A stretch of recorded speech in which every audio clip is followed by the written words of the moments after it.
peut dire ça comme ça, Voilà. tout à fait. La CES, bonjour à toutes et à tous. La COC, Confédération européenne des cadres, ou European Managers, c'est un partenaire social européen, pas avec la même taille que la CES, mais qui représente le personnel de l'encadrement dans les différents pays. Les cadres sont représentés dans les différents pays de manière différente, où il y a des syndicats, comme c'est le cas en France, où ce sont des associations de cadres, comme c'est le cas des pays du nord de l'Europe, mais qui font, quand on regarde bien, tout à fait un travail syndical. Donc on est complémentaires au niveau européen. Moi, j'avais prévu de parler de la crise, entre autres, mais ce n'est pas grave, on rebondit par rapport à ce qui a été dit. Je pense que c'est plus intéressant pour l'auditoire. Donc, je rejoins les propos de François Chérec. Donc, sur l'anticipation, nous ne sommes ni dans un monde idéal, ni dans un monde homogène. Donc, penser que nos efforts consistent à rendre le monde idéal homogène, je pense que c'est une peine perdue. Tous ceux qui ont eu à travailler au niveau européen sur différents dossiers le savent. Il faut intégrer ça une fois pour toutes et voir maintenant qu'est-ce qu'on peut faire avec cet élément-là. Aussi, les entreprises ne sont pas toutes les mêmes. Il y a des petites qui pourront devenir grandes, des petites qui sont profitables mais qui vont rester petites, et des grandes qui pourront encore grossir, rester grandes ou disparaître. C'est comme ça, on va continuer comme ça. Et il est clair que dans les grandes entreprises, il y a plus de moyens que dans les petites. Mais il faut voir ça de façon globale.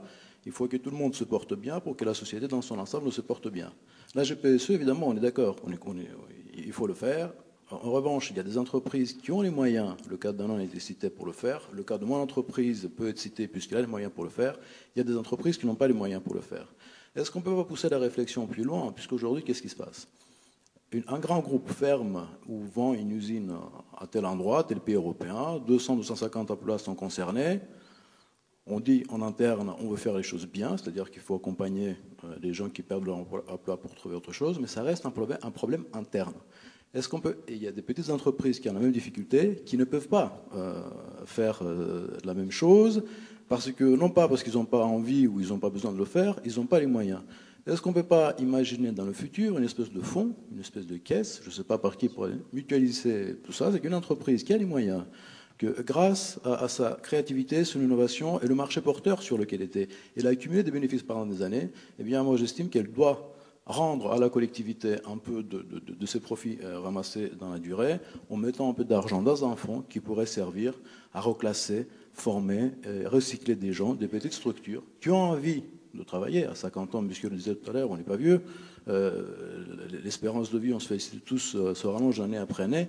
Il est dommage de ne pas pouvoir proposer une alternative à quelqu'un qui, à 50 ans, n'a pas eu la chance d'être dans un grand groupe très profitable pendant des années, n'a pas pu accumuler de l'intéressement pendant des années et des années.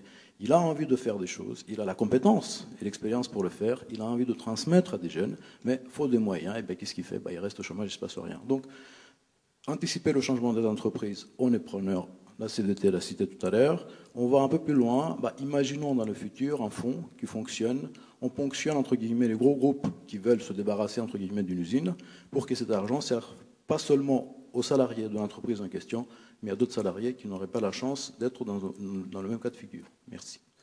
Je reviendrai sur la crise. Alors, Bernadette Dodane, je crois que vous l'avez dit. On a tout dit, on n'a pas assez dit, mais en tout cas, si on considère que la crise financière, c'est un fait de l'année 2008, maintenant en 2009, on a d'autres problèmes à régler et on continue, eh bien, les mêmes causes produisent les mêmes effets. Et dans quelques années, on sera exactement dans cette situation, voire pire, si on n'a pas compris ce qui s'est passé. Qu'est-ce qui s'est passé? Alors, c'est quand même une occasion de comprendre comment un petit groupe d'initiés, puisque c'est ça qu'il s'agit, en toute légalité, sans produire de richesse, accapare en toute légalité, sans être contrôlé par personne, une part essentielle de la valeur produite, puis comment ce même groupe, ayant reflet ce qu'il avait pu prendre, fait payer ses profits, primes et bonus, par les contribuables, les salariés, les consommateurs, les entrepreneurs et les épargnants, forçant les États à trouver en quelques jours, pour combler les vides laissés dans leurs caisses, des sommes 1000 fois supérieures à celles que les mêmes gouvernants refusent chaque jour obstinément aux plus défavorisés des pays développés et aux affamés du reste du monde. Ça, il faut qu'on comprenne ça, ce qui s'est passé. Alors, cette confiscation donc s'opère sur un monde légal, honnête, non violent. C'est d'ailleurs ce qui constituera aux yeux de certains le principal motif de révolte. Si c'est légal, alors le système qui permet une telle aberration n'a plus de raison d'être. Donc on prend du recul, nous, au niveau européen, c'est notre rôle. Il y a des syndicats au niveau national qui traitent les problèmes locaux. Ce problème-là n'a pas été compris. Parce qu'une fois qu'on le comprend, c'est seulement comme ça qu'on peut changer la philosophie. Et derrière la philosophie, il y a un changement de culture. Et ça, c'est une affaire de tout le monde. Donc et tous les pays du monde, à l'heure actuelle, ils sont sur un pied d'égalité sur cette affaire. Donc je voulais quand même le préciser, parce qu'on ne peut pas régler d'autres problèmes à court terme si on n'a pas compris ce qui s'est passé en matière de la crise, et si on n'a pas vu de façon concrète, au niveau français, national, au niveau européen, voire au niveau mondial, maintenant avec les G20, des mesures concrètes pour comprendre et éviter que ce même type de problème se représente à nouveau.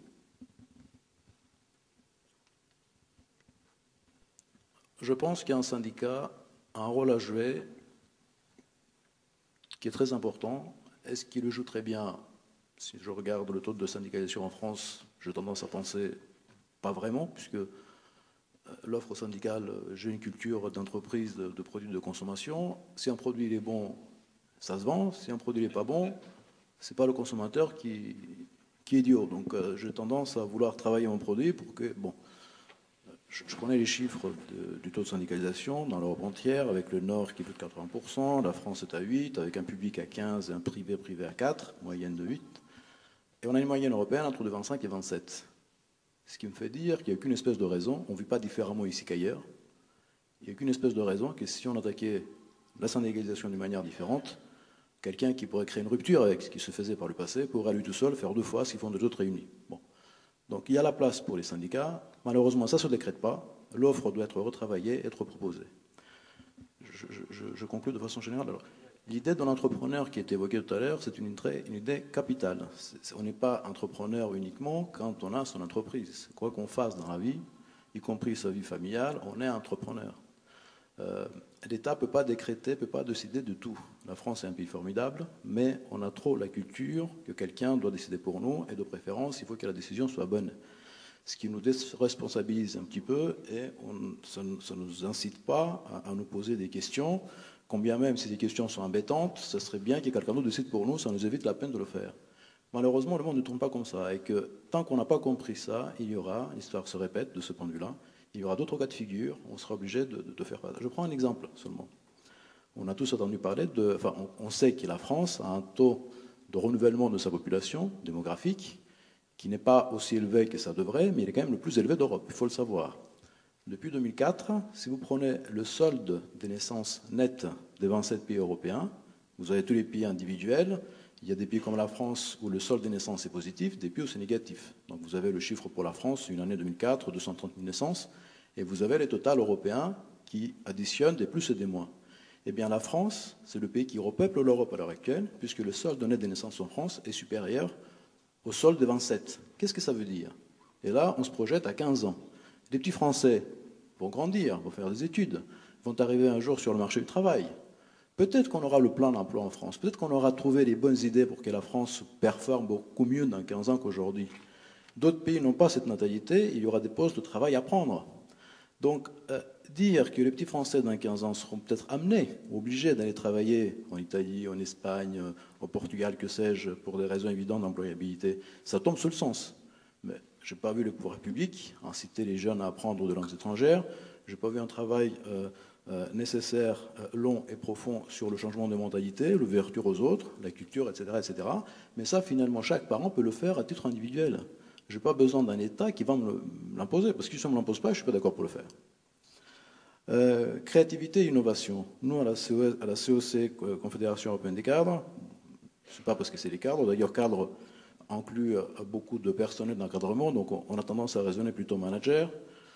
On part du principe que la créativité et l'innovation, c'est ce qu'il nous faut, pas seulement pour créer de nouveaux produits visibles, tangibles, mais aussi et surtout changer notre façon de faire. Créativité et innovation dans le processus. Donc, encore une fois, ça ne se décrète pas, ça passe par la mobilité. La mobilité, en général, commence entre les deux oreilles. Ce n'est pas une mobilité qu'on nous impose de bouger de l'endroit à l'autre, c'est notre capacité de nous projeter dans le futur d'une manière différente, avec un cercle d'amis différent, avec un travail différent, avec une formation différente. Et nous organisons pour notre part, et je termine là-dessus, le 4 juin, donc on sera 2 jours avant les élections européennes, au Parlement de Bruxelles, un congrès dont le thème est la créativité et l'innovation. Et si vous le souhaitez, vous êtes invité, vous pouvez vous inscrire directement sur le site de la COC pour y participer. Merci.